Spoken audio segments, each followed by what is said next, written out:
dimy amby roapolo marikaravany manana dimy amby roapolo marikaravany manana ry voaka malagasy misatran'Andriamanitra indray isika nanomezany an'ity fotoana ahafahantsika mitafa sy miresaka ny zavatra tokony ho fantatra ity ho azy rereny voninahitra faly aho tena faly afaka mitafa sy miresaka aminareo vahoaka malagasy tsy vaky folo tonga ity ny fotoana andraisantsika fanapahan-kevitra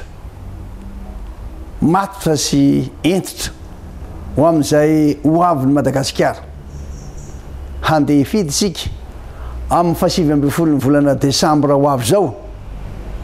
kion-dalana iray eo amin'ny tantaran'ny firenentsika ka tsy azo atao ambanin-javatra efa ho 7 taona zao no niandrasantsika nyity fifidianana ity ka fantatra tsara fa samy vonina ary mananteny isika fa hitondra antsika hivoaka amin'izao fahasairanana zao io raha voatery niala teto Madagasikara tamin'ny taona 2010 no ny zavatra nitranga teto dia fantatrareo tsara fa io firenena io dia niaina tao anatin'ny fanavakavaha-mbolon-koditra nefa afaka niala tamin'izany izy afaka nampandroso ny fireneny taty aoriana nahitana anatra sy lesona petsaka izany maro ireo endrika fiantsiana izay ataon'ny mpifanandrina amiko ankehitriny amin'ireo toerana misy eto amin'ny nosy tsy ela akory fa tamin'ny dianay tany faritry Fianaratsoa tany Ambalavao dia toerana izay ikabarina anaovana fionana amin'ny vahoaka no nrakofandrareo an'ireny poster reny nasiny ny sainany tsy mendrika tsy sahaza amin'ny vahoaka malagasy reny fihetsika reny to tsisy fifanajana nandeha ihany ny ray aman-dreny teo tanàna nanatona ny préfet na chef district mba ilaza aminy ka tsisy tratrany teo eto ary aho dia mamelay anareo ampahatsiahy ny andala teny tsoratra masina no safidian'ny ray aman-drenitsika dia ny cardinaly Désiré Tsarazana tamin'ny afatra nampitainy tamin'ny vahoaka malagasy manontolo nandritra ny lamesa lehibe zay nataon'ny voalohany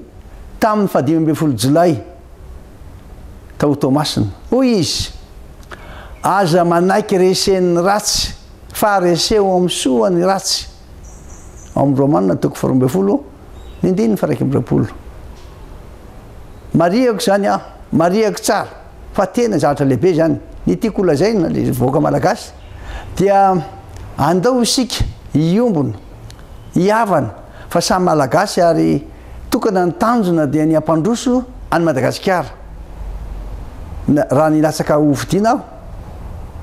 dia efa tena niomana ary niezaka fatratra mba ahita ireo fomba rehetra ampandrosoana Madagasikara misy zavatra vitsivitsy eo amin'ny 5 eo tiako mariana aminareo resy lahatra tanteraka aho fa ny fampihavanam-pirenena ny tena lolarana amin'izany aloha na ny réconciliation ny faharoa dia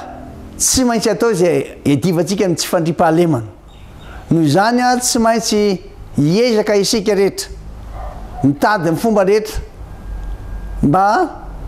edivana ny tsy fandriam-pahalemana atsangana ny apetraka ny tribunal izay anana ny vahoaka fatokisana ary indrindraindrindra mitandro filaminana omena fitaovana hiasa hiaraka amin'ny vondrom-bahoaka tsy ra-pahefana ary ao koa ny fiaraha-maisakaiky amin'ny fokon'olona ny fahatelo dia ny fametrahana n'ilay fitsinjara-pahefana tena izy ka miainga avy any amin'ny fokotany dia mankany amin'ny mairie any amin'ny mairie commune ary makany amin'ny faritra ny manaraka dia ny fomba zay ahafahantsika mba mampitombo ny arikarena ary mampitombo ny vola miditra ny aposiny rehetra zany hoe tsy maintsy mamorona asa isika tsy maintsy mitady zay fomba rehetra mba hahatonga ny olona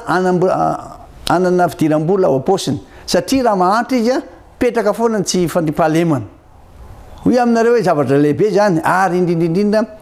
ny fijerevana manokana ny tandrora sy ny vehivavy azo atao tsara ny manampy an'izy ireo efa andalam-pandrosoana amin'ny tany andalam-pandrosoana toytsika ity dia azo atao hoy aho mitady an'ireo famatsim-bola mba hahafahana manampy azy raha tsy misy ny fampandrosoana ny tontolo ambany vohatra dia tena hosarena izy ireo fampandrosoana azy aingana dia aingana dia famomezana azy an'ireny ambiko na ny zezika ary indrindraindrindra fanamboaran-dalana satria raha fa tsy afaka mamoaka ny vokatra ihany kio izy dia hosahinana lava eo noho izany raha reo traikefa nanako sy fahalalana hitako teritseroa indrindra ny leadership zay nomena Andriamanitra ho aho ho taleta dia tena ho ampiasaiko mba entina anavotana an'ity firenena malalantsika ity na dia tsy laza aminareo ny zavatra hafa tokony hahafahana mampandrosana zany ary dia mafisika eto ihany fa ao anatika eo tena mangetaeta maniry koa maniry mba hahafahantsika menakavy miasa miaraka koa miantso ary aoka re ny fiantsina etseroa aoka re ny fankahalana mba hipetraka ary indrindraindrindra mba hijoro sy laza amin'ny vahoaka ny tena marina dia marina ihany eto mpamarana ary dia mbola mamerina ihany aho hoe kion-dalana anankiray lehibe eto amin'ny tantaran'ny firenentsika fifidianana zay ataontsika amin'ny fahasivy amby folo ny volana desambra ho avy zao io ka dia saminareo samy isika rehetra vonany amin'izany misy ny zavatra tsy mety zay miparitaka etseroa tondre ny postera zay milaza fa hoe miaraka ny hera jonary mampianina président teo aloha tsy mariny reny satria voatonga teto Antananarivo alina dia nahitany reny tsy misy reny na dia le soratra ery ambany ara tsy mitombona tsy fantatra zay tena tiany resahana koa dia milaza amin'izany amin'ny fomba ofisialy eto amin'ity fahita lavitra ity indrindra fa amin'ny radio ihany keo fa tsisy fifanarahana manokana ary izy raha teo fa nilaza nga herra jonary mampianina président teo aloha fa tsy manohana anizaniza izy ka dia reny postera na sary lehibe apetraka amin'ny rindriny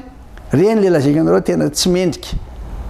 ny mpifanandrona amiko reo sy ireo mpanaraka azy ireo manao an'ireny mba entina anaratsiana entina ilazana zavatra tsy marina tsy fanao tena tsy fanao reny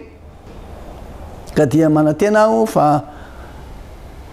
samy alala daholo ny voaka malagasy hoe dia fanahoana kosa ary no lasa mandeha amin'izany vonina aho ary tena resy lahatra tanteraka fa tsy maintsy vitatsika ny fampandrosoana Madagasikara tsy maintsy vitatsika ny fandrimpahalemana mba andry fahaizay ny vahoaka afaka hiasa ary vitatsika ny mampianatra ny zanatsika eto Madagasikara ka dia ombatsika mandrakariva Andriamanitra ary ame hery sy tanjaka sarotra ny dia nefa mahay zavatra rehetra izy mahafantatra zay mahasoa atsika izy koa dia miantso anao ary tongava mifidy fidio ny larana fa 520 marika Ravalomanana fa dia mametoky amin'izay voalazako anatin'ilay manifesto fa ho tanterahantsika zay rehetra mahasoa ahafahana azahoantsika ny tombontsoim-bonana eto amin'ity tanindrazana malalantsika ity mombantsika mandrakariva ny Andriamanitra mpanangana fa tsy mpandrafy isika fidio ny kandida laharana 520